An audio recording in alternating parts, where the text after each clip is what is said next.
Terima kasih Tuhan, kami mengucap syukur untuk malam hari ini. Sungguh Engkau ajaib, Engkau luar biasa dalam kehidupan kami. Kami bersyukur untuk malam hari ini, untuk waktu yang indah yang Kau berikan bagi kami semuanya. Untuk kami boleh bersama-sama kembali belajar firman Tuhan pada malam hari ini. Terima kasih, kami berkati sekali lagi anak-anak Allah yang telah tergabung, baik yang ada di dalam Zoom meeting maupun yang ada di dalam Facebook. Kami percaya Tuhan anugerah Allah senantiasa melimpah di dalam kehidupan kami. Terima kasih, kami bersyukur, kami berkati semua peralatan yang boleh kami gunakan pada malam hari ini, sehingga tidak ada kemacetan dan gangguan, semua ada dalam kontrol Allah. Terima kasih Tuhan Yesus, biarlah roh hikmat dan wahyu turun atas kami semuanya. Malam hari ini kami boleh mengerti, menangkap lebih banyak apa yang boleh Engkau sampaikan kepada kami. Dalam nama Tuhan Yesus kami mengucap syukur dan berdoa. Haleluya. Amin. Oke Bapak-Ibu Saudara, puji Tuhan, selamat malam. Malam hari ini kita kembali berkumpul untuk belajar firman Tuhan. Temanya malam hari ini ya kita masih belajar dari buku 13. Ini adalah bab terakhir ya, bab 130. Nah, nanti 2 hari lagi kita akan belajar buku berapa, nanti pilihan Bapak Ibu Saudara. Nah, kita terserah ya. Nah, pokoknya selama pandemi ini kita terus belajar, mengerti dan melakukan semua apa yang kita pelajari dan yang telah kita mengerti. Amin.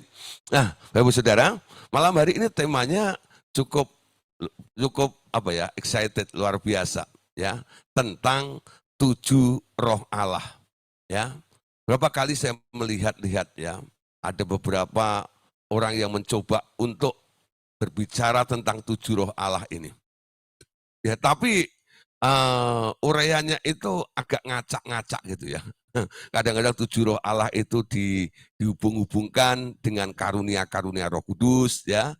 Kadang-kadang juga dihubungkan dengan karunia-karunia pelayanan ya, atau buah-buah roh dan sebagainya. Nah, tapi secara spesifik malam hari ini kita akan belajar apa sih yang dimaksud dengan 7 roh itu? 7 roh Allah itu apa? Ya, ketika saya mengadakan seminar hamba-hamba Tuhan, lalu saya pakai 2 tema. Yang pertama adalah meleset dari target, dan yang kedua adalah tentang 7 roh Allah. Lalu ada panitianya tanya sama saya, Pak, apa sih gunanya mengetahui tentang 7 roh Allah itu? Lalu saya bilang, kalau pelayanan Anda, pelayanan daging, ya, Anda nggak perlu tahu tentang 7 roh. Tapi kalau Anda pelayanan adalah pelayanan rohani, dan Anda mau mendewasakan roh setiap manusia, nah tentang 7 roh Allah ini harus Anda ketahui. Nah, oleh sebab itu nanti dengerin apa uraiannya tentang 7 roh Allah tersebut. Nah, Bapak Saudara, sekarang kita buka slide-nya dulu, biar yang ada di Zoom meeting boleh mengikuti dari makalah yang bisa kita bahas bersama. Nah, yang ada di Facebook silahkan memperhatikannya ya. Kalau yang di Facebook mau ikut lebih jelas silahkan join juga dengan kami yang ada di Zoom meeting ya. Di Zoom meeting kami bisa menampung sampai 300 orang ya. Nah,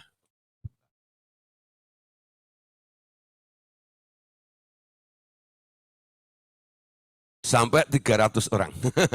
Jadi silahkan ya, kalau yang mau bergabung di Zoom meeting silahkan juga. Nah, Bapak Saudara, sekarang kita lihat tentang 7 roh Allah ini ya. Apa sebabnya? Apa sih namanya? Apakah yang dimaksud ya tentang 7 roh Allah tersebut? Nah, Bapak Saudara, sekarang kita lihat 7 roh Allah itu ada di mana? Kok kita bisa tahu tentang 7 roh Allah itu? 7 roh Allah itu sebenarnya miliknya siapa? Nah, sekarang kita lihat siapa sebenarnya yang adalah roh. Ya, firman Tuhan katakan Allah itu roh. Barang siapa menyembah, harus menyembah dia dengan roh dan kebenaran. Nah, tentang Allah Bapa yang Bapa segala roh itu, apakah di dalam Bapa itu ada 7 roh Allah atau tidak? Ya, sekarang kita lihat ya.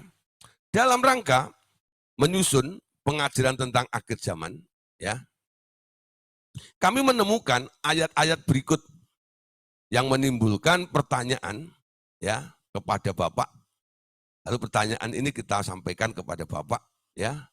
Pertanyaannya begini, Bapak, apakah ketujuh roh Allah itu adalah Roh Kudus? Ya. Dan dia menjawab, anakku, aku dari dahulu selalu bekerja dengan 7 roh milikku. Mereka adalah roh-roh yang keluar dari diriku sebagai duplikat dari diriku dalam pekerjaan yang kulakukan. Mereka selalu bekerja sama dengan aku.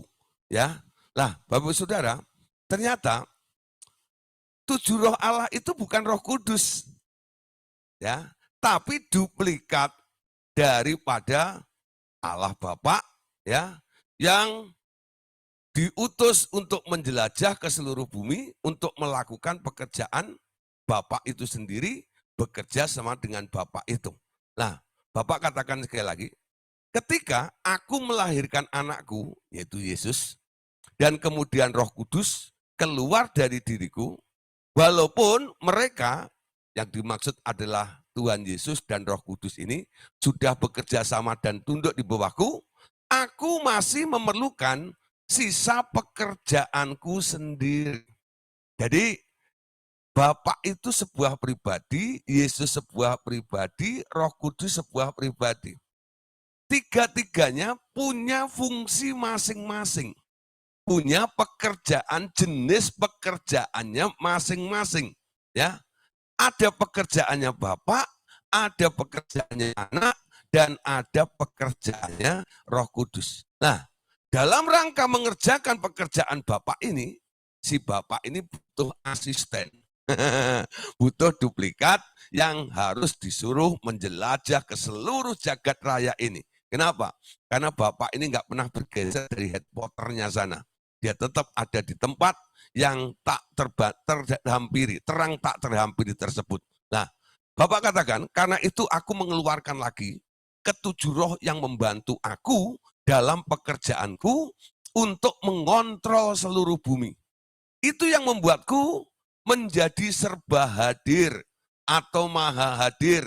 Ya, istilah kerennya adalah omnipresent.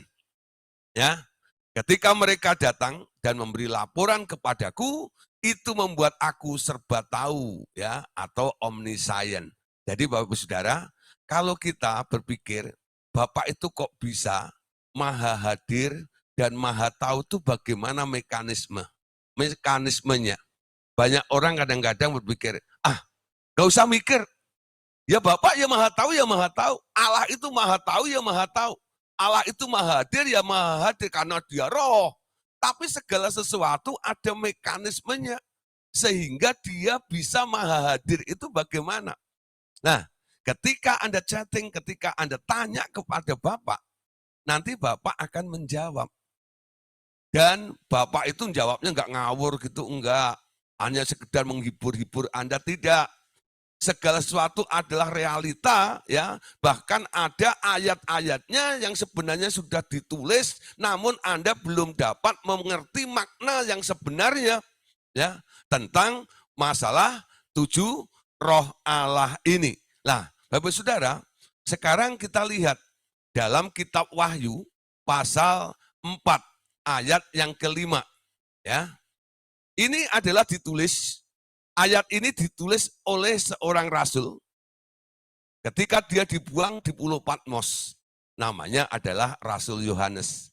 Ya, jadi Rasul Yohanes itu melihat penglihatan, mendapat revelation, mendapat sebuah pewahyuan. Ya, jadi ayat ini bukan hasil sebuah interpretasi atau penafsiran manusia belaka. Ya, banyak kadang-kadang orang teologi itu kan debat kusir, ya, lalu memutuskan, merumuskan, lalu didoktrinasi seperti itu, ya, hasil daripada sebuah interpretasi, ya. Tapi apa yang ditulis oleh Yohanes ini bukan sebuah interpretasi.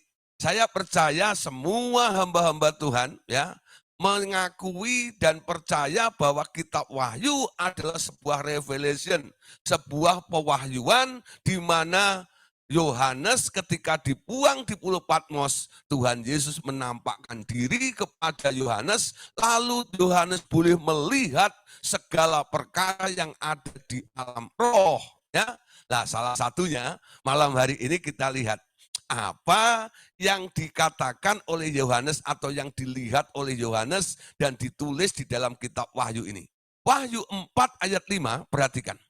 Dari tahta itu keluar kilat dan bunyi guruh yang menderu.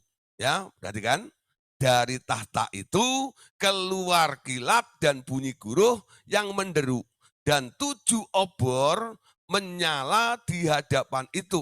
Itulah ketujuh roh Allah. Nah, yang dilihat oleh Yohanes adalah tahtanya Allah Bapa. Ya, tahtanya Allah Bapa. Muncul pertanyaan gini, saudara. Ya, katanya Allah Bapa itu ada di tempat yang tak terhampiri. Allah Bapa itu nggak bisa dilihat oleh manusia. Ya, siapa bilang? Ya enggak ya? Orang perjanjian lama tak pernah ada yang bisa melihat Allah, Allah Bapa. Ya, tapi orang-orang perjanjian baru yang telah lahir baru, lahir kerajaan surga, mereka punya potensi, dia bisa melihat Allah Bapa, Tuhan Yesus dan Roh Kudus dan segala fasilitas yang ada di alam roh. Walaupun tidak dengan kasat mata, tapi dengan sebuah vision, sebuah pewahyuan seperti apa yang dilihat oleh Yohanes tersebut, ya. Nah, jadi Yohanes melihat ada sebuah tahta, ya. Dari tahta itu keluar kilat, ya. Bunyi guruh yang menderu.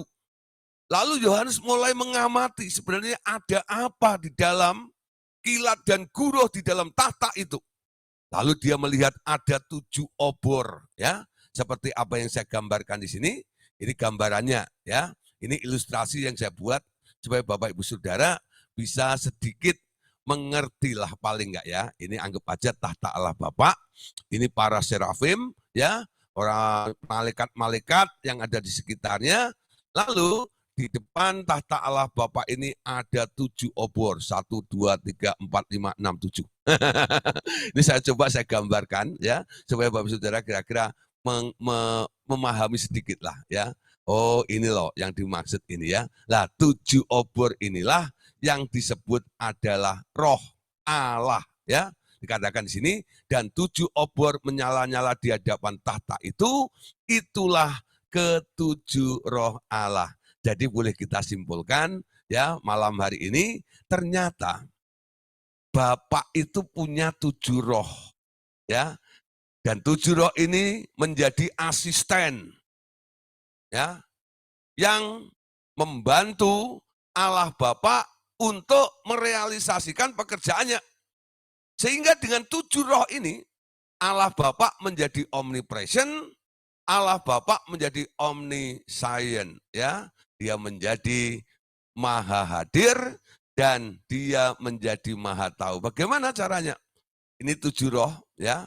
Dia turun ke bumi atau ke planet mana atau ke alam yang mana gitu. Lalu menyelidiki segala sesuatu yang ada di sana. Lalu dia balik kepada Bapak. Memberikan laporan kepada Bapak. Setelah Bapak mendapat laporan dari 7 roh ini, Bapak akhirnya mengetahui sesuatu. Ya. Nah, kehadiran daripada Allah Bapa yang sering dirasakan atau dilihat oleh, ya, orang-orang yang dilawat oleh Bapak ini sebenarnya bukan Bapak sendiri yang turun kepada mereka. Tapi salah satu dari 7 rohnya yang menyerupai dengan Allah Bapa yang turun untuk menemui orang-orang yang akan dijumpai oleh Bapak itu sendiri. Nah, saudara, nanti lebih jelasnya akan kita bahas, ya. Sekarang kita perhatikan, ya, berikutnya. Nah, oke. Siapa gambar-gambar ini? Ya. Sekarang, ya, perhatikan. Yang kedua, ya, adalah tahta anak domba. Ya. Nah, di dalam Wahyu 5 ayat yang ke-6 sekali lagi terdapat tulisan tentang anak domba yang tersembelih, yakni ya Tuhan Yesus. Ternyata di alam roh nampak dia memiliki juga ketujuh roh Allah yang disertai dengan keterangan dan fungsinya, yaitu sebagai roh-roh yang diutus ke seluruh bumi. Ya, nah sekarang perhatikan di sini. Ya, apa yang terjadi dengan anak domba ini? Ayatnya ada di Wahyu 5. Ya, Wahyu 5 ayat yang ke-6. Tadi Wahyu 4 ayat yang ke-5 itu ayatnya tentang Allah Bapa, di mana di dalam Allah Bapa itu ternyata ada 7 roh Allah. Sekarang bagaimana dengan anak domba yang dimaksud adalah Tuhan Yesus? Apakah Tuhan Yesus juga punya 7 roh atau tidak? Ya, Wahyu 5 ayat 6.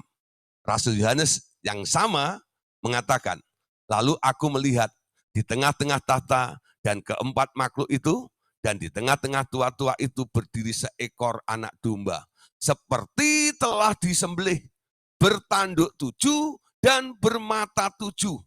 Ya, itulah ketujuh roh Allah yang diutus ke seluruh bumi. Ya, jadi Yesus itu digambarkan seperti anak domba yang berdiri di tahta itu, nah punya tanduk 7. Lalu di tanduk-tanduknya ini ada matanya semuanya, ya. Nah, bertanduk 7 dan bermata 7. Lalu Rasul Yohanes itu memberikan keterangan di sini. Itulah ketujuh roh Allah yang diutus ke seluruh bumi. Nah, Yohanes tahunya dari mana? Saya percaya Yohanes itu pasti tanya kepada Tuhan. Betul enggak? Apa itu tanduk? Apa itu mata? Ya, lalu Tuhan menjelaskan, mata itu adalah ketujuh rohku, kata Tuhan Yesus. Ya, jadi ada 7 mata. Jadi sekarang kita melihat dalam dua pribadi, baik Allah Bapa maupun Tuhan Yesus, dua-duanya sekarang ada 7 roh Allah. Amin. Nah, ini adalah dua kenyataan, ya. Dua kenyataan ini bahwa Sang Bapa memiliki 7 roh Allah, juga Sang Anak atau Tuhan Yesus memiliki ketujuh roh Allah. Nah, di sini membuat saya bertanya kepada Bapak, Bapak, kalau engkau memiliki ketujuh roh Allah dan anakmu juga memiliki 7 roh Allah, pertanyaannya, apakah ketika engkau menyuruh anakmu, yaitu Tuhan Yesus pada waktu itu adalah Yehova Yahweh, ya, apakah ketika Tuhan Yesus itu ya membuat manusia, apakah Adam pada waktu itu juga memiliki 7 roh Allah? Dan ia menjawab, yes. Ya, ya, Adam dulu punya 7 roh Allah. Nah, tapi sekarang keturunan Adam kok enggak kelihatan ada 7 rohnya itu bagaimana? Nah, sekarang kita harus tahu ceritanya, ya. Tetapi ketika Adam dan Hawa melanggar peraturanku, itu kata Bapak ya, dengan memakan buah pohon pengetahuan tentang hal baik dan jahat, mereka harus keluar dari Taman Eden. Dan dari 7 roh Allah itu, yang 3 segera meninggalkan Adam juga. Maka keturunan Adam dan Hawa seterusnya sekarang hanya memiliki 4 roh Allah saja di dalam dirinya. Ya. Nah, sekarang kira-kira apa? Ya. Apa yang keluar dari Adam dan apa yang masih tinggal di dalam Adam?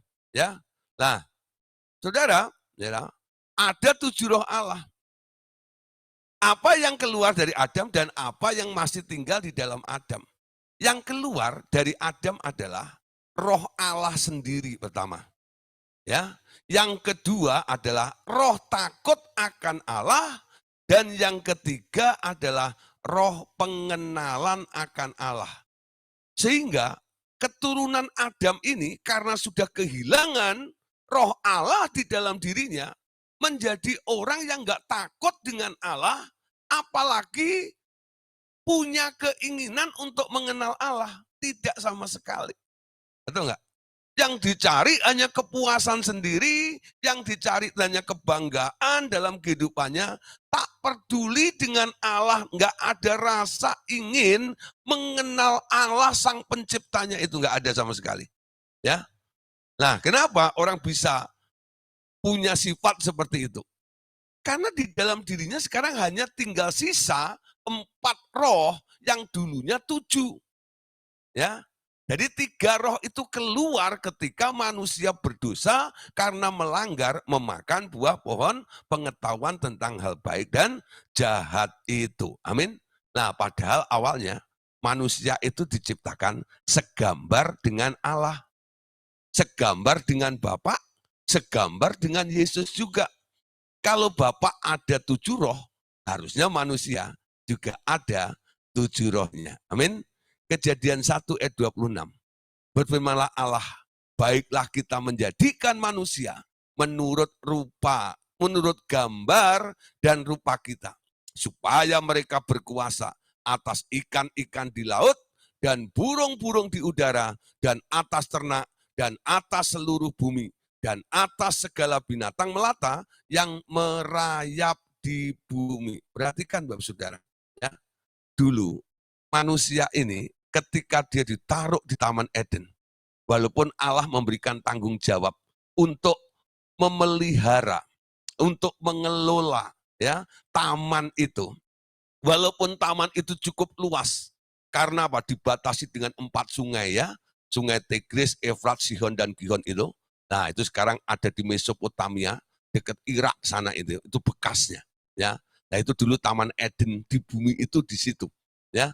Nah cukup luas lah. Adam seorang diri merawat begitu banyak aneka tanaman, tahu nggak? Nah, ada binatang dan sebagainya. Bagaimana dia bisa, mengelola itu dengan baik, saudara? Nah, saudara, Allah melengkapi di dalam diri Adam dengan 7 roh yang ada di dalam Adam itu.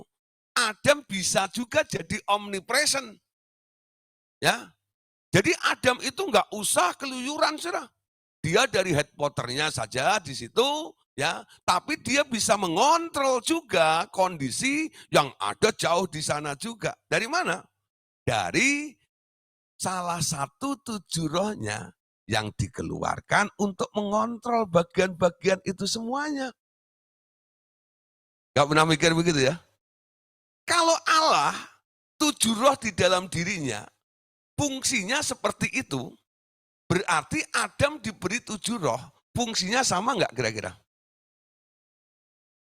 Coba mulai renungkan ya. Kalau Allah dengan 7 rohnya menjadi omnipresent, kalau Allah dengan 7 rohnya menjadi omniscient, Adam yang dilengkapi dengan 7 roh, kira-kira Adam jadi omnipresent nggak kira-kira? Sebelum jatuh dalam dosa ya, kita bicara Adam sebelum jatuh dalam dosa. Jangan melihat kondisi Adam setelah jatuh dalam dosa, apalagi keturunannya yang semakin jahat. Ya, sebelum Adam jatuh dalam dosa, ketika ditaruh di Taman Eden itu luas, betul nggak? Ya, ngurusin taman aja sedikit aja kadang-kadang kita kewalahan, betul nggak ya? Nah, apalagi Taman Eden, saudara.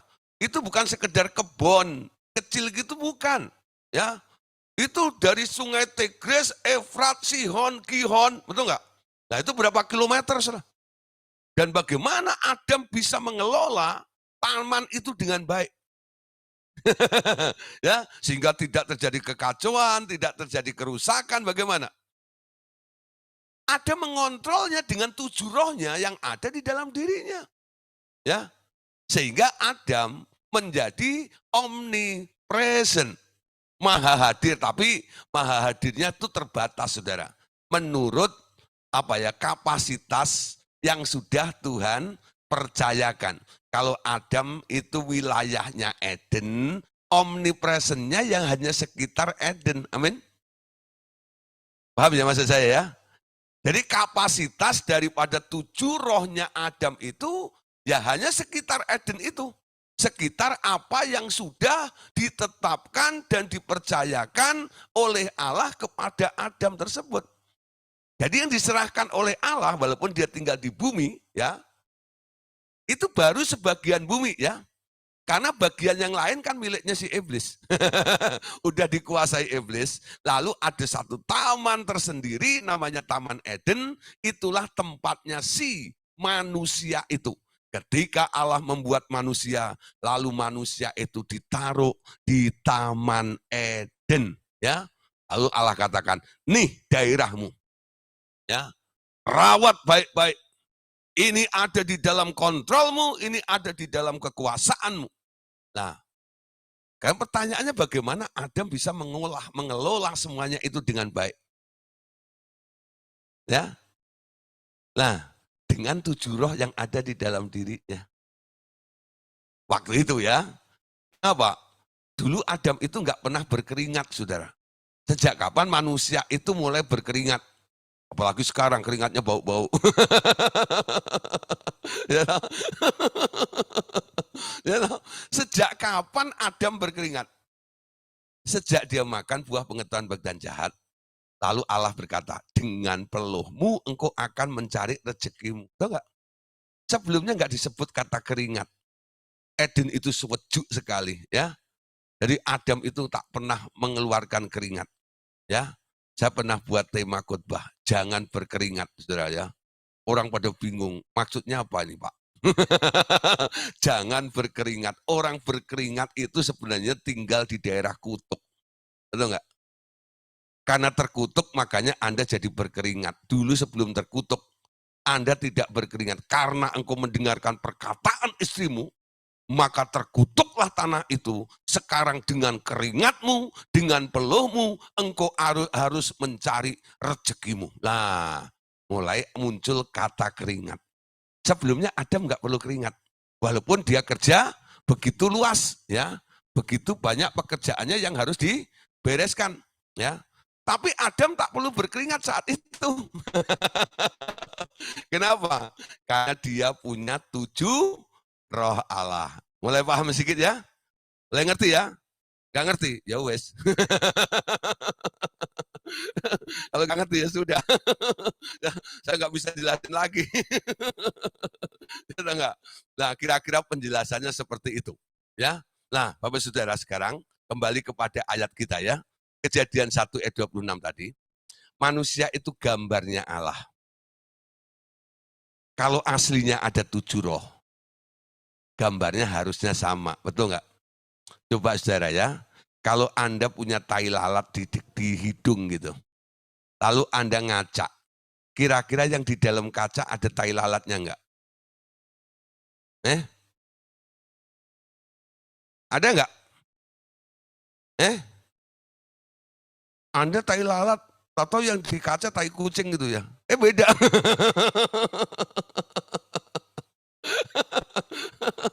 Ya enggak. Betul enggak itu? Yang di dalam kaca di hidungnya ya ada tai lalat juga. Betul enggak ya? Nah, kenapa? Itu namanya gambar. Kalau aslinya punya 7 roh Allah, gambarnya juga punya 7 roh Allah. Amin.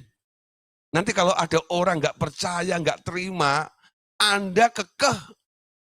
Aku ini Adam dulu itu gambarnya Allah.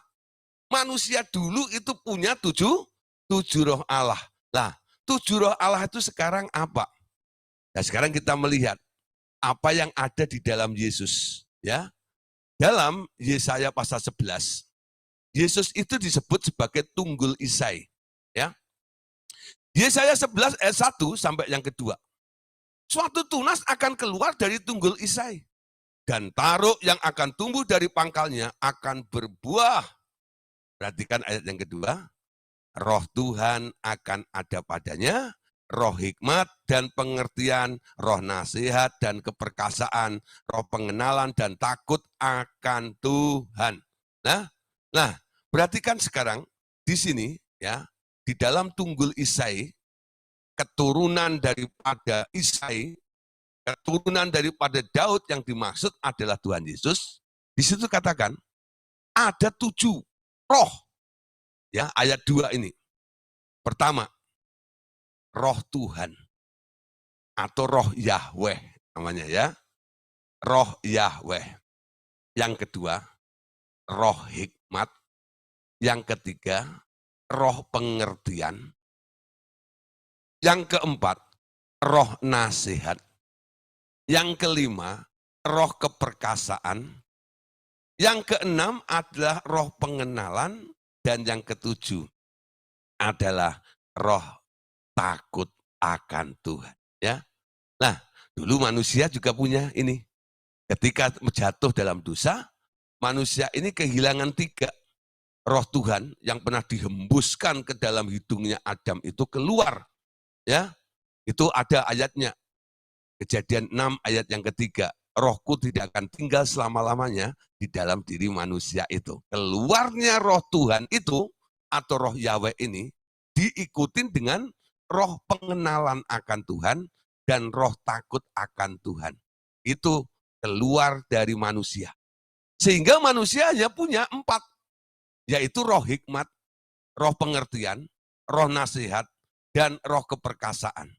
Dulu ketika ada roh Tuhan, ada roh pengenalan akan Tuhan, dan ada roh takut akan Tuhan, hikmat yang digunakan oleh manusia adalah hikmatnya Allah. Pengertiannya yang dia dapat bukan karena dia berpikir, karena Tuhan yang memberikan pengertian, understanding, ya. Nasihat bukan karena dasar hasil dari sebuah pertimbangan, ya. Tapi nasihatnya karena dia dengar dari Tuhan. Keperkasaan atau kesanggupannya bukan karena dia bisa, tapi karena Tuhan yang memberikan kemampuan. Dulu awalnya begitu. Ketika roh Tuhan, roh pengenalan, dan takut akan Tuhan itu keluar dari manusia, sekarang hikmatnya adalah hikmat manusia, pengertiannya adalah pengertian manusia yang diperoleh dari hasil memakan buah pengetahuan tentang hal baik dan jahat. Nasihatnya juga hasil pertimbangan. Kadang-kadang berat sebelah, ya. Nah, kesanggupannya atau keperkasaannya itu karena apa? Karena dia melatih dirinya dalam mempersiapkan, ya, kekuatan dirinya sendiri. Nah, Bapak Saudara, sekarang kita lihat untuk mengerti apa saja 7 roh Allah itu kita melihat kepada Tuhan Yesus yang dikenal juga sebagai, ya, Adam yang terakhir. Bahkan Adam adalah gambar dari Tuhan Yesus, ya. 1 Korintus 15 ayat yang ke-45. Baca sama-sama. Seperti ada tertulis, manusia pertama Adam menjadi makhluk yang hidup, tetapi Adam yang terakhir menjadi roh yang menghidupkan, ya. Jadi perhatikan, Adam terakhir dan Adam yang kemudian. Siapa Adam kemudian? Adalah Yesus itu. Roma pasal 5 ayat yang ke-14. Sungguh pun demikian, maut telah berkuasa dari zaman Adam sampai zaman Musa. Juga atas mereka yang tidak berbuat dosa dengan cara yang sama seperti pelanggaran yang telah dibuat oleh Adam yang adalah gambaran Dia yang akan datang, ya. Kata gambar itu diulang-ulang terus, ya, antara Adam dan Tuhan Yesus, ya. Nah, tadi sudah kita baca di sini. Ternyata di dalam Tuhan Yesus itu, dalam tunas tunggul Isai itu, dari taruknya akan tumbuh, dari pangkalnya akan berbuah, roh Tuhan akan ada padanya, roh hikmat, roh pengertian, roh nasihat, roh keperkasaan, roh pengenalan, dan roh takut akan Tuhan. Nah, di sini jelas sekali bahwa nubuatan Yesaya dalam Yesaya pasal 11 ayat 1 dan 2 ini adalah tentang Tuhan Yesus Kristus, yaitu keturunan Isai. Bapaknya Daud, ya. Secara daging, tetapi di dalam dirinya akan disertai dengan 7 roh Allah tadi, ya. Nah, perhatikan ini. Sekarang hafalin, ya, 7 roh Allah itu. Coba, ya, amati dulu, ya. Kalau Anda mau screenshot silahkan ya, supaya Anda bisa menghafalkan ya. Yang pertama adalah roh Tuhan atau roh Yehova. Yang kedua adalah roh hikmat, yang ketiga adalah roh pengertian, yang keempat adalah roh nasihat, yang kelima adalah roh keperkasaan, yang keenam adalah roh pengenalan, dan yang ketujuh adalah roh yang takut akan Tuhan. Nah, saudara, Adam dahulu juga memiliki ketujuh roh Allah itu. Tetapi ketika Adam diusir keluar dari Taman Eden, 3 roh telah meninggalkan Adam saat itu juga, yakni roh Tuhan, roh pengenalan akan Tuhan, dan roh takut akan Tuhan. Jadi dengan kehilangan 3 roh Allah itu, sekarang manusia menjadi merosot, menjadi manusia yang kedagingan. Tidak heran di dunia ini, Bapak Saudara, ada manusia-manusia yang tidak mengenal Tuhan. Ada manusia-manusia yang tidak takut akan Tuhan. Dan semuanya itu karena dia tidak mengenal Tuhan, tidak takut akan Tuhan, nggak dipimpin oleh roh Tuhan, semuanya menjadi manusia daging saja. Amin. Makanya Allah berfirman dalam Kejadian 6 ayat yang ketiga itu. Berfirmanlah Tuhan, rohku tidak akan selama-lamanya tinggal di dalam manusia. Kenapa? Karena manusia itu adalah daging, tetapi umurnya akan 120 tahun saja. Ya, umurnya hanya 120 tahun saja. Lah, Bapak Ibu Saudara, sekarang bicara tentang 7 roh tadi. Apa sih sebenarnya? Ya, makna daripada 7 roh itu. Kita mengenal sebuah istilah, menorah. Ya, kata lainnya adalah pelita atau kaki dian. 3 istilah ini sebenarnya mengacu kepada satu benda yang sama. Ya, ini satu ya, yang satu ada satu tempat ini ya, yang ada 7 cabangnya seperti ini. Nah, di sini ada corotnya, lalu disinilah nanti akan menyala apinya. Ya, ini minyaknya dari pipa-pipanya ini. Nah, ya, jangan salah saudara. Ya, orang Yahudi sekarang membuat menorah juga. Versinya dia bukan 7, tapi 9. Ya, 9. Ya.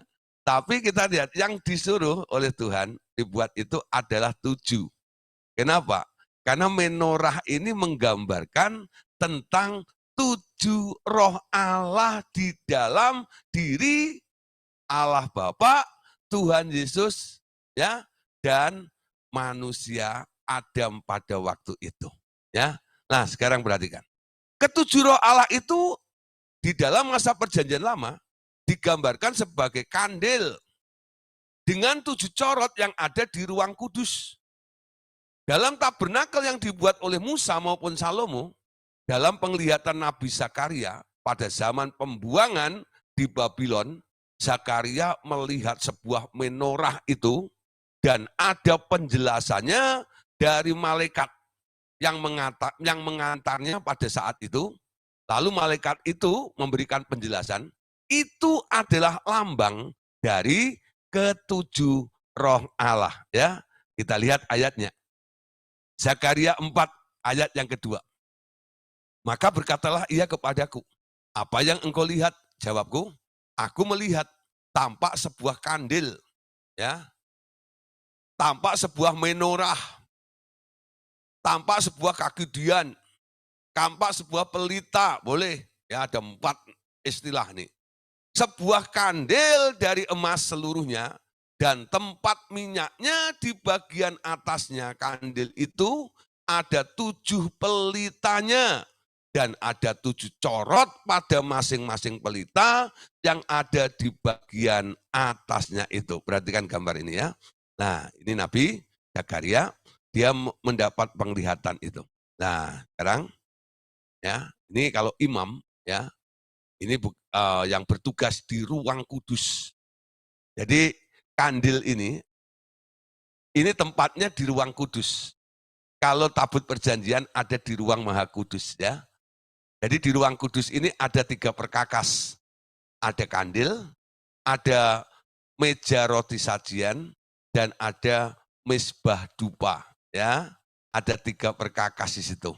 Nah, imam tiap hari dia membersihkan. Nah, ini kandil ini juga begitu. Diisi minyaknya oleh imam gitu ya. Lalu sumbu-sumbunya ini dibersihkan supaya nyalanya juga maksimal seperti gitu ya. Nah, debu-debunya pokoknya semuanya dirawat ini. Ada yang bertugas, imam-imam ada yang bertugas di halaman, ada imam-imam yang bertugas di ruang kudus, dan ada imam-imam yang bertugas di ruang maha kudus. Ya, semua tergantung levelnya. Ya, ada imam besar, ada imam sedang, ada imam kecil, ada imam rakyat imam, ya. Nah, itu yang bagian narik-narik kambing domba yang dikorbankan dulu, itu bagian bagian rakyat imam mungkin. Itu yang paling rendah gitu ya, yang nyuci usus yang sudah bersih dan sebagainya, buang-buang sampahnya, itu bagian-bagian imam yang paling rendah ya. Tapi ada yang imam besar, ya, imam besar. Nah, imam besar itulah yang biasanya ditugaskan atau ditunjuk oleh Harun ya untuk melayani bertugas di ruang maha kudus. Dari beberapa imam besar itu biasanya diundi ya. Nanti yang kena undi baru boleh masuk untuk melayani di ruang maha kudus. Nah, tapi imam yang di ruang kudus itu setiap hari boleh gantian ya. Mungkin di rolling menurut jadwalnya atau shiftnya. Siapa yang bagian ini ya membersihkan itu. Nah, di sini ada perkakas ini ya. Ada pelita ya. Nah, pelita inilah yang menerangi ruang kudus itu. Karena ruang kudus itu tertutup. Beda dengan halaman ya. Tapi ya, di ruang maha kudus itu tak perlu terang. Seperti ini. Kenapa? Tabut Allah itu, betul nggak Allah? Di mana kehadiran Allah itu sendiri. Allah lah yang menjadi terang. Betul nggak? Nah, itu nanti yang terjadi di langit baru, bumi baru seperti itu kan. Ya, Allah menjadi terang dan Tuhan Yesus menjadi lampunya katanya seperti itu. Nggak butuh terang buatan seperti ini. Nah, ini 7 roh ini ada di pelita ini ada di ruang kudusnya. Nah, sekarang lihat, perhatikan ya. Maka berbicaralah ia katanya. Inilah firman Tuhan kepada Zerubabel bunyinya. Bukan dengan keperkasaan dan bukan dengan kekuatan, melainkan dengan rohku firman Tuhan semesta alam. Banyak orang bisa nyanyi lagu, bukan kuat, bukan gagah, tapi rohmu kata Tuhan. Enggak ya? Apa yang bisa Anda kerjakan, apa yang sering Anda lakukan, bukan karena Anda bisa, bukan karena Anda kuat. Semuanya semata-mata karena Tuhan. Amin. Ya, semua karena Dia. Nah, dulu keterlibatan Allah itu dengan cara ya menaruh 7 roh itu di dalam diri manusia itu. Sehingga hikmatnya manusia itu bukan hikmat diri sendiri. Tapi hikmatnya Allah yang ditaruh di dalam manusia. Karena apa? Itu salah satu corot daripada 7 roh itu tadi itu loh. Ya, dalam pelita itu tadi. Ya. Nah, Bapak Saudara, sekarang lihat ayat yang ke-10 dalam Zakaria katakan gini. Sebab siapa yang memandang hina hari peristiwa-peristiwa yang kecil, mereka akan bersukaria melihat batu pilihan di tangan Zerubabel. Yang 7 ini adalah mata Tuhan yang menjelajah seluruh bumi. Ya, jadi Zerubabel ini dia mendapatkan penjelasan terus. Ternyata 7 roh itu adalah matanya Tuhan. Ya, mata Tuhan ya. Nah, mata Tuhan melihat. Nah, bagaimana Apakah Tuhan tiap hari melek gitu, melototin Anda gitu. Nah ini 7 rohnya inilah yang turun untuk mengetahui keberadaan Bapak Ibu Saudara. Ya, 2 Tawarikh pasal 16 ayat 9. Nah ayat ini yang saya bawakan kemarin juga ya di seminar. Karena mata Tuhan menjelajah seluruh bumi untuk melimpahkan kekuatannya kepada mereka yang bersungguh hati terhadap Dia. Dalam hal ini engkau telah berlaku bodoh. Oleh sebab itu mulai sekarang ini engkau akan mengalami peperangan ya. Jadi 7 roh itu tak lain tak bukan adalah matanya Tuhan, sehingga baik Bapa, Tuhan Yesus dan Adam sebelum jatuh dalam dosa, Adam itu menjadi maha tahu atau omniscient itu ya. Nah, itu mekanismenya seperti ini. Nah, Bapak Saudara, sekarang kandil atau pelita itu sudah turun ke bumi ya. Pada waktu Yesus turun ke bumi, dalam Yohanes pasal 9 ayat 5, Tuhan Yesus pernah mengatakan, selama aku dalam dunia, akulah terang dunia. Terang itu sudah ada di antara kamu. Terang itu muncul di dalam kegelapan dan kegelapan tidak menguasainya. Ya. Nah, terang sesungguhnya. Yohanes itu bukan terang, tapi Yesus itulah terangnya. Amin. Nah, sekarang lihat. Mata Tuhan menjelajah seluruh bumi, itu firman Tuhan, melalui Nabi Hanani, seorang pelihat kepada Raja Asa, bapaknya Yosafat, yang mengandalkan kekuatan diplomasi dan menyogok orang-orang Aram dengan emas yang diambil dari rumah Tuhan dan istananya dalam peperangannya menghadapi Raja Baisa dari Israel. Ya, nah, apa yang terjadi, saudara? Perhatikan ya. Jadi ketika orang-orang Yehuda ini dia berperang melawan orang Israel, ya, mereka lalu mencari bantuan, ya, dikatakan gitu. Dalam 2 Tawarikh 16 ayat 2 sampai 3. Lalu Asa mengeluarkan emas dan perak dari perbendaharaan rumah Tuhan dan dari perbendaharaan rumah raja dan mengirimnya kepada Ben-Hadad Raja Aram yang diam di Damsik dengan pesan, ada perjanjian antara aku dan engkau, antara ayahku dan ayahmu. Ini kukirim emas dan perak kepadamu. Marilah kita batalkan perjanjianmu dengan Baisa, Raja Israel, supaya ia undur dari padaku. Nah, baru nih akhirnya ditegur oleh Nabi Hanani tadi dalam ayat yang ke-9. Lihat, mata Tuhan menjelajah seluruh bumi untuk melimpahkan kekuatannya kepada mereka yang bersungguh hati terhadap Dia. Asa ditegur, dalam hal ini engkau telah berlaku bodoh sekali. Ya. Nah, ya. Nah, yang kita bahas bukan tentang bodohnya. Hari ini kita membahas tentang bagaimana Allah menjelajah seluruh bumi dengan mata atau 7 rohnya tadi. Nah, ini merupakan gambaran yang bagus, saudara. Ya, apa yang terjadi, yang dialami oleh Raja Asa ini jangan sampai terulang dalam kehidupan kita. Ini merupakan gambaran yang bagus bagi mereka yang lebih suka mengandalkan kekuatannya sendiri atau orang lain daripada mengandalkan kekuatan Tuhan. Yang mengandalkan kekuatan lain selain Tuhan atau dirinya sendiri akan selalu dirundung oleh peperangan yang terus-menerus di bidang yang sama. Ya, masalah itu nggak pernah beranjak dari hidup Anda. Ya, ada orang mengalami masalah ekonomi ya, masalah finansial. Nah, masalah finance ini, mereka mulai berusaha untuk keluar dengan kekuatannya sendiri. Selesai dia merasakan lega, ya bisa membereskan masalahnya itu. Nanti dia akan terlilit lagi, kena masalah yang sama juga. Ya, seperti itu.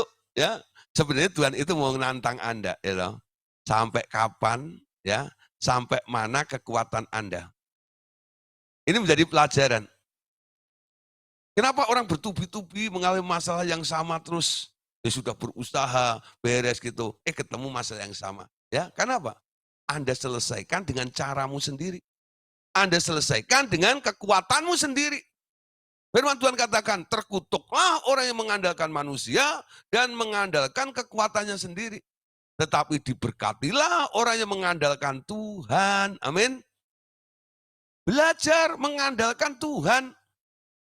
Kesadaran Anda nanti bahwa dipulihkannya 7 roh di dalam hidup Anda membuat Anda setiap hari berkata seperti seperti Zakaria tadi ya. Bukan kuat, bukan gagah, tapi rohku kata Tuhan. Dengar ya. Sedikit-sedikit Tuhan, sedikit-sedikit Tuhan, ya. Semua karena Tuhan, bukan karena saya. Nah, kalau Anda sudah mulai melakukan hal seperti itu, nggak ada orang sombong lagi.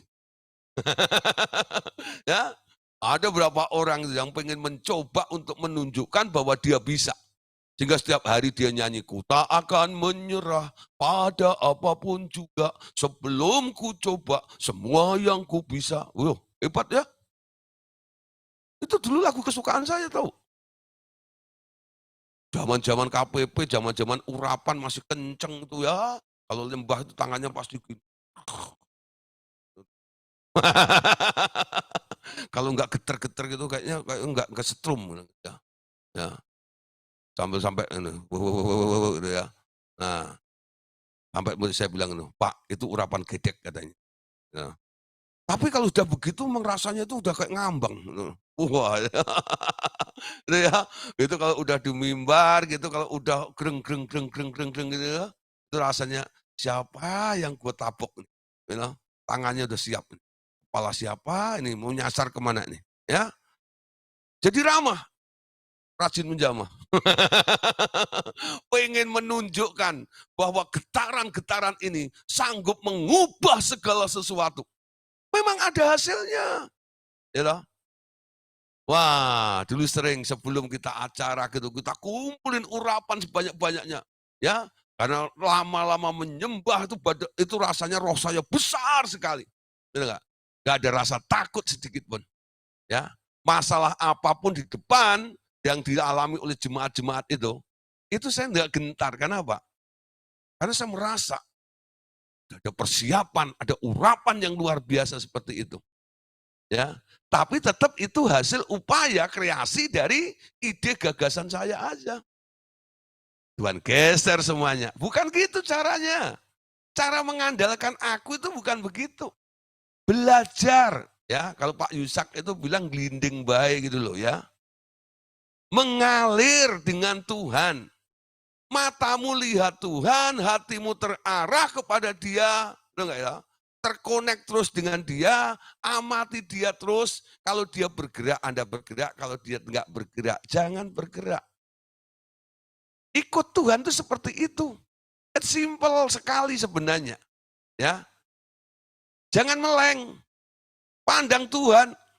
Ketika matamu melihat Tuhan, enggak, Anda akan keluar dari hukum gravitasi ini.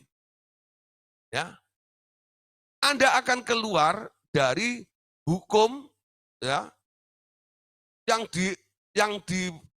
telah dipasang atau berlaku pada saat itu. Ya, ingat Petrus, saudara ya. Dia keluar dari hukum Archimedes, betul enggak? Betul enggak? Dia keluar dari hukum Archimedes. Kenapa? Karena matanya memandang Yesus. Dia enggak pakai kekuatannya sendiri. Dia pakai kekuatannya Tuhan seperti itu. Sehingga dia bisa berjalan di atas air. Ya. Nah, sekarang kita lihat banyak hal yang bisa kita lakukan. Jadi apa yang dilakukan oleh Raja Asa ini boleh menjadi gambaran dan pelajaran bagi kita. Ya. Jangan mengandalkan orang lain. Jangan mengandalkan koneksi Anda. Jangan mengandalkan harta Anda. Jangan mengandalkan relasi Anda. Apalagi sampai nyuap-nyuap gitu. Ya. Ada beberapa orang tanya, Pak, kalau kita nggak menyuap, nggak lolos Pak proyek seperti ini. Saya bilang, siapa bilang nggak lolos? Kamu bersama Tuhan. Ya. Tapi Pak, itu udah fakta Pak. Sulitnya luar biasa Pak. Nah, ya, tapi saya punya teman ya, dia anti sekali ya untuk menyuap. Semuanya lolos. Ya, ketika pandemi itu kan bea cukai mulai ya sebelum sebelum pandemi itu ya. Itu salah satu murid saya yang ekspor import mobil mewah itu ya.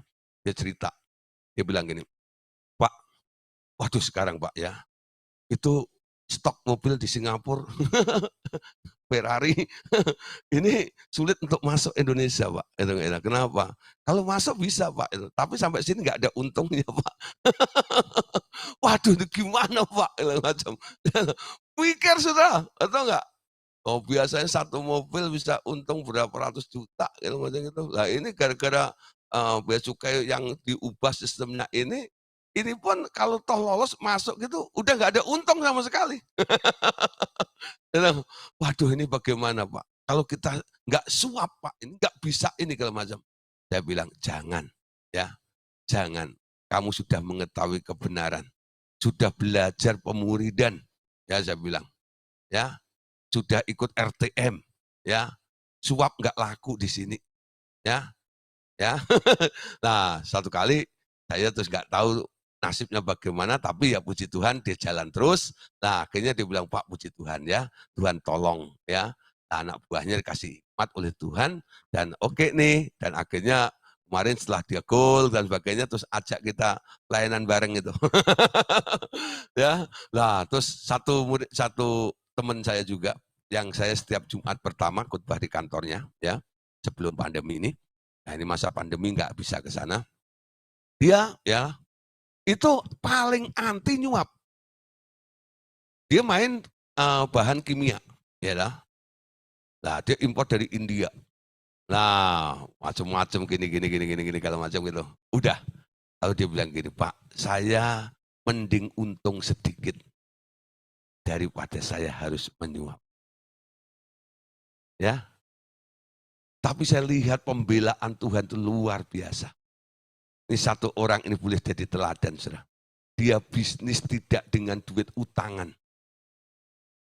Dia pantang hutang, ya. Sejak belajar di RTM jangan berhutang apapun juga, kepada siapapun juga, perusahaannya tidak pernah hutang. Kalau beli barang, cash. Mana ada? You know? Saya pernah ketemu murid, ya. Waktu saya ngajar di Simpruk ya, di sini ada Bu Kristin yang dulu ikut ya di Simpruk itu. Nah, itu padahal anaknya banker ya, jadi dulu bapaknya itu bank, tapi sudah dilikuidasi itu ya, banknya sudah bangkrut ya. Lalu dia paling paling seneng dengerin saya khotbah. Dia bilang gini, ini pendeta satu apa namanya, saya suka. Kenapa? Berita yang lain, kalau ngomong nggak bisa di stop, tapi kalau yang ini boleh ditanya interupsi. Nah, memang saya pengajar bilang gitu ya. Kalau ada yang nanya saya ladeni, makanya dia seneng gitu ya. Lah dia nanya, kadang-kadang habis khotbah, udah jam 10 gitu ya. Nah, lalu ada makan-makan kecil lagi gitu ya. Itu nanti dia masih ngobrol dengan saya sampai setengah 12. Saya pulang ke rumah kadang jam 1 sudah. Gara-gara dia itu ya. Nah, salah satunya satu kali saya bicara tentang hutang tadi. Kalau bisa, saudara, jangan berhutang apapun juga kepada siapapun juga. Ya, nah ini orang ini namanya Pak Antoni Putirai namanya. Ya, Antoni Putirai ini bilang gini, Pak, dengarlah, kalau kita bisnis, dengarlah, nggak hutang, resikonya tinggi Pak. Walaupun saya punya duit, ya, warisan dulu, duitnya banyak dia. Tapi bisnis dia selalu pinjem bank. Resikonya lebih rendah. Saya bilang apa? Kamu licik. Saya bilang, ya, kamu licik.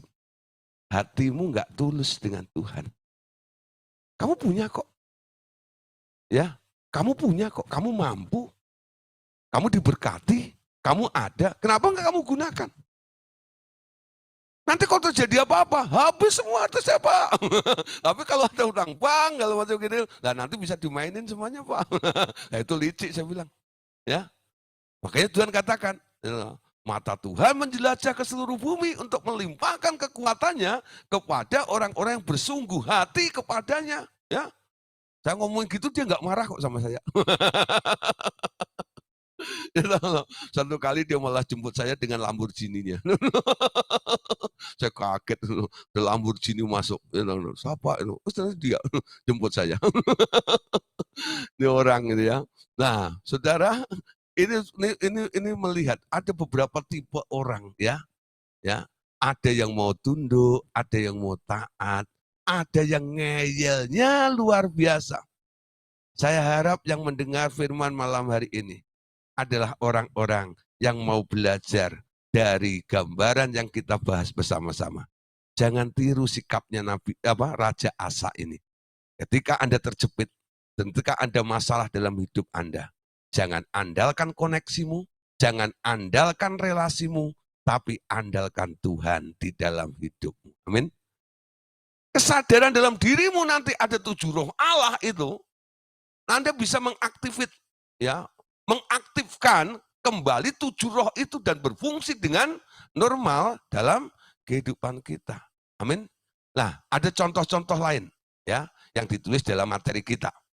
Ya, contoh mengandalkan kekuatan sendiri bukan mengandalkan Tuhan. Contoh yang jelas, mereka yang hidupnya mengandalkan obat-obatan atau dokter atau apotek, rumah sakit akan lebih sering menderita sakit. Yang biasa mengandalkan kekuatan Tuhan dan firman-Nya akan bertambah kebal terhadap penyakit. Amin. Bagus ya. Nah nih, kalau Anda mulai sakit ya, puyeng dikit gitu, Anda ingat siapa? Pasti nggak ingat saya sih. Anda ingat siapa coba? Anda lagi flu gitu ya. Anda ingat apa? Ya, kalau jauh sana flu, itu enggak ya? Kalau deket sini flu, itu enggak ya? Ya, sana flu pasti tokcer, udah kemakan iklan, itu enggak? Itu udah membekas di otak Anda. Flu, obatnya, solusinya sana, flu, yang agak jauh ya. Kalau yang dekat sini flu. Kok enggak ingat Tuhan? Dia yang membuat tubuhmu, betul enggak ya? Sanggup untuk memulihkan juga harusnya, betul? Nah, apotek buka enggak ya? Apotek buka ya? Loh, betul enggak ya? Ingat obat, ingat apotek, betul enggak ya? Lalu takut salah beli obat. Lalu cari dokter. Gitu. Nah, dokternya tutup. Cari di rumah sakit. Nah, ini sebenarnya lingkaran sudah. Ya, obat, apotek, dokter, rumah sakit. Saya sebut ini sebuah sindikat sebenarnya. Ya, kalau Anda sudah masuk dalam sindikat ini, duitmu habis. Apa yang Anda kumpulkan seumur hidup akan Anda keluarkan dalam waktu yang singkat, ludes semua. Betul? Real, fakta. Dengar. Ya, saya selamatkan Anda. Jangan sampai apa yang Anda miliki ludes ya, ditelan oleh sindikat ini. Ya, kalau Pak Andes lebih keren lagi istilahnya, disebut mafia. Ya, saya kurang tega ngomongnya, makanya saya hanya meniru. Ya Pak Andreas bilang mafia, tapi kalau saya bilang sindikat saja, lebih enteng sedikit. Sebenarnya sama aja. Ya, jangan sampai Anda masuk dalam sindikat mafia itu.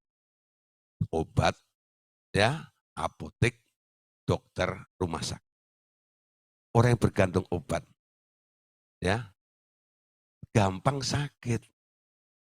Tapi kalau orang udah nggak bergantung dengan obat, nggak bergantung dengan apotek, nggak bergantung dengan dokter, nggak bergantung dengan rumah sakit, dia akan tangguh, kebal dengan penyakit.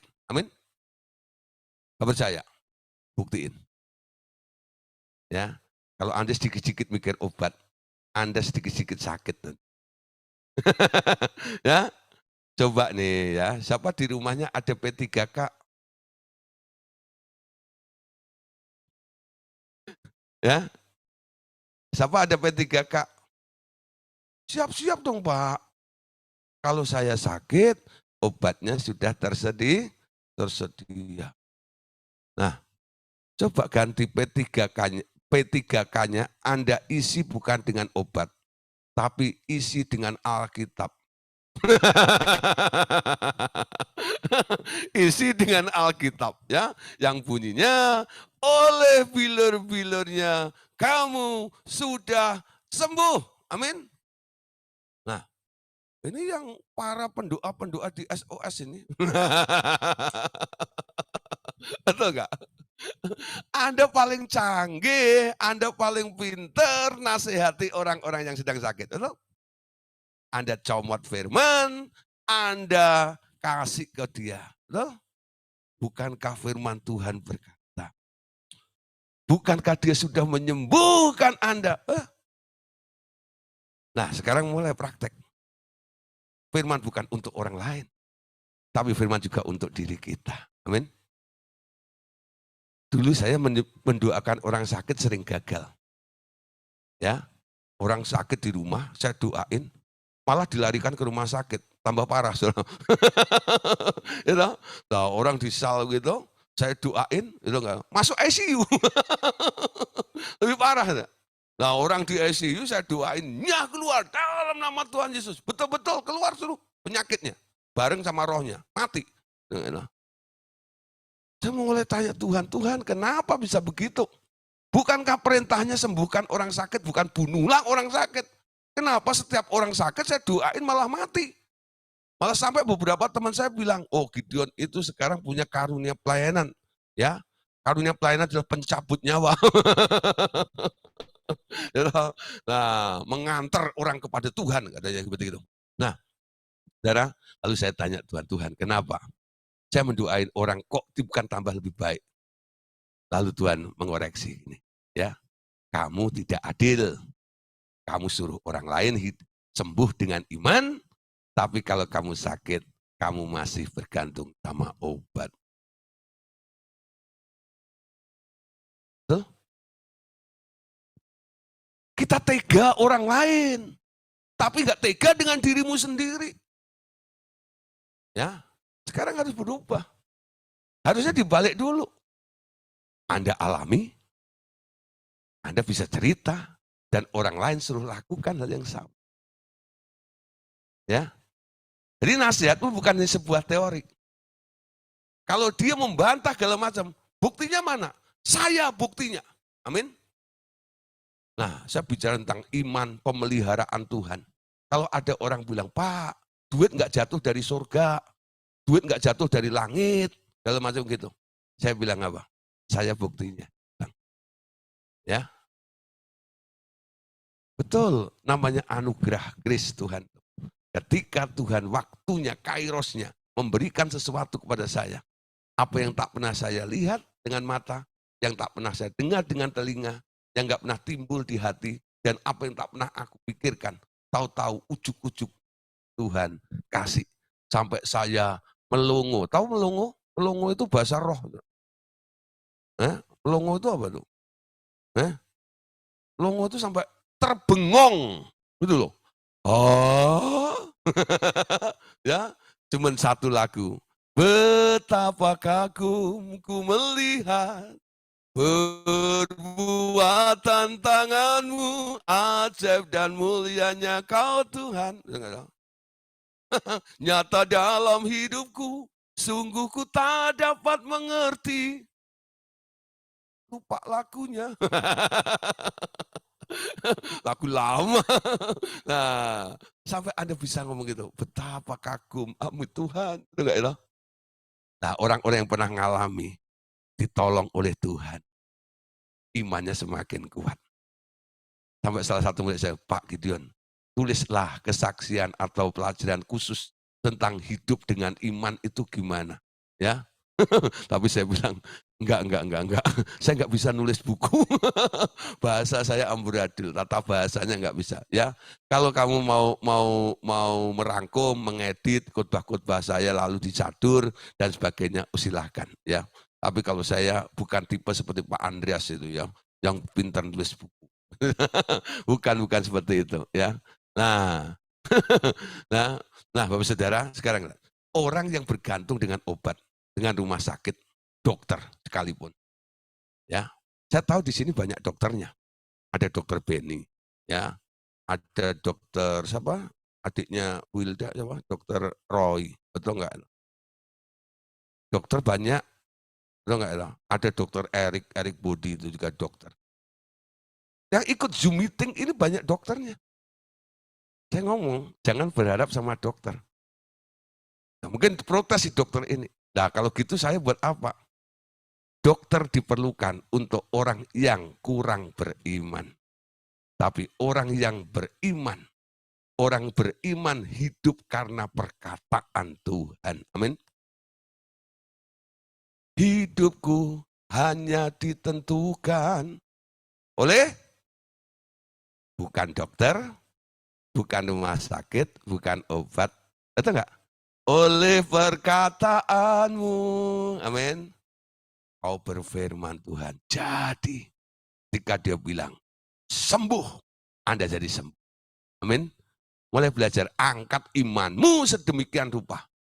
Bangkitkan rohmu, kesadaran roh itu lebih daripada kenyataan dalam hidup Anda. Ya, nah tadi terus ya. Selain tentang penyakit apalagi, ya. Dalam contoh ini, yang suka sogok pejabat di sana sini akan tambah hancur segala usahanya, bukan tambah berhasil. Ya, nah ada orang kelihatannya cinta Tuhan, rela berkorban, ya, dan luar biasa. Tapi sebenarnya dia sedang menutupi kebusukannya.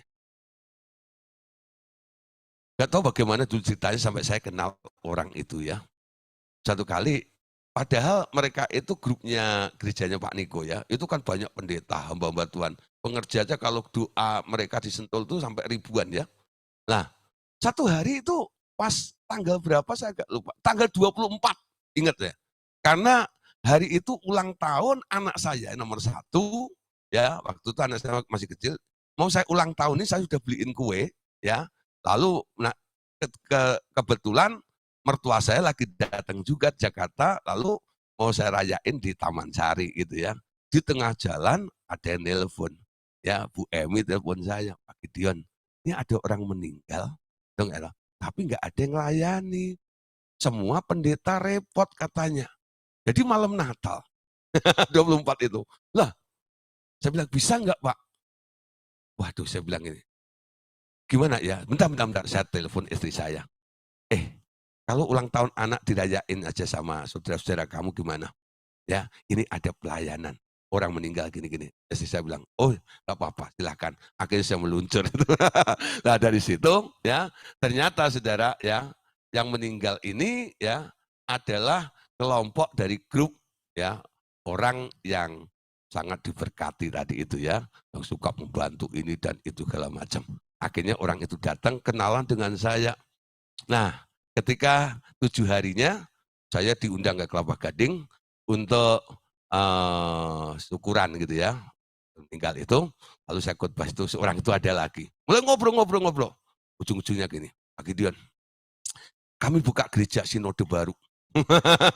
Ya, karena dia udah keluar dari Pak Niko, ya. Saya buka gereja baru, Pak. Ya, gimana Pak, mau gabung dengan kami atau tidak? Saya cuma merenungkan saja. Ya, baru saya diem gitu, dia bilang gini, nanti soal semuanya Pak, gampang. Bapak buka saja, biayanya semua kami yang tanggung semuanya. dan Bapak saya gaji juga. Waduh, saya bilang, itu enggak? Wah, saya bilang ini, saya tanya Tuhan, ya, enggak ada damai, ya. Lalu tanpa saya cari tahu, ternyata ada orang kasih informasi tentang bisnis orang tersebut. Ternyata orang ini ya memang rajin ekspor impor dan dia suka suap pejabat. Dengar saya? Nah, di situ ketika saya lihat kondisinya ini, saya langsung tolak. Tidak, ya, tidak, ya. Kenapa?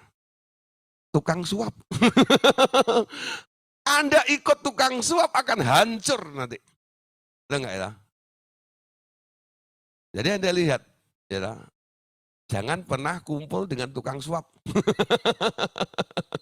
Ya, Anda tidak makan nangkanya kena getahnya nanti. Ya, dampaknya ada. Ya, nah sekarang lihat selanjutnya. Ya, Yeremia 17 ayat 5 sampai 8. Ya, beginilah firman Tuhan, terkutuklah orang yang mengandalkan manusia, yang mengandalkan kekuatannya sendiri, dan yang hatinya menjauh daripada Tuhan. Ia akan seperti semak bulus di padang belantara. Ia tidak akan mengalami kedatangannya keadaan baik. Ia akan tinggal di tanah angus, di padang gurun, di negeri padang asin yang tidak berpenduduk. Diberkatilah orang yang mengandalkan Tuhan, yang menaruh harapannya pada Tuhan. Ia akan seperti pohon yang ditanam di tepi air, yang merambatkan akar-akarnya ke tepi batang air, dan yang tidak mengalami datangnya panas terik, yang daunnya tetap hijau, yang tidak khawatir dalam tahun kering, dan yang tidak berhenti menghasilkan buah. Ya, nah, Bapak Saudara, jadi kesimpulannya tentang ketujuh roh Allah itu adalah kekuatan Allah yang berada di dalam Tuhan Yesus, juga bagi orang yang diutus oleh Allah Bapa atau oleh Tuhan untuk membangun bait suci atau kerajaannya, bukan dengan kekuatan dan kegagahan manusia.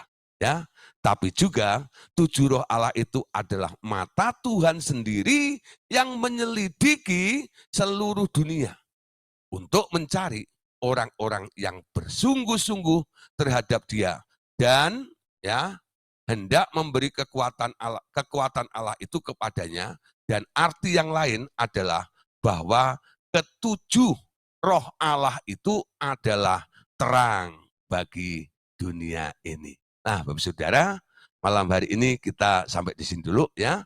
Besok kita akan lanjutkan. Ya, ternyata awalnya Yesus berkata, selama aku di dunia ini, aku adalah terang dunia.